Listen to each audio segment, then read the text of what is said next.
Hey, what's up YouTube? It's Chris from Chris Glides and Low Rides. This episode is dedicated to my viewers who are not able to ride, who may be stuck at home and can no longer ride, but they just want to hear the sound, feel the wind, and listen to nature as I ride. So adjust your TV volumes accordingly, and thank you for watching.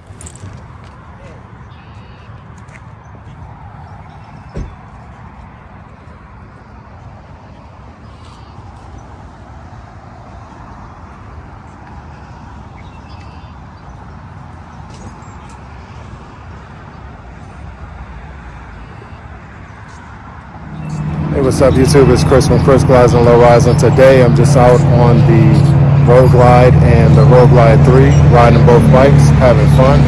Out here, it's a beautiful day. Check it out. Alright you guys, virtually ride with me.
The bike that you've been watching is the 2023 Harley-Davidson Road Glide 3. It's the first in its trike edition put out by Harley-Davidson with the Road Glide fairing. After I put this bike away, it was time to jump on the 2021 Harley-Davidson Road Glide Limited.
as you can see with both Road Glides, I love them both. The Road Glide Limited has a little bit of an advantage over the Road Glide 3 with the 131 Stage 4 engine, but eventually over time I'll begin to put on uploads and upgrades to the Road Glide 3 and hopefully be able to keep up with the quick pace of the other riders. The Road Glide addition to Harley-Davidson is the best that they have to offer. A lot of people like the Street Glide, but myself, I am a Road Glide person. Thank you for watching Chris Glides and Low Rides. See you next time.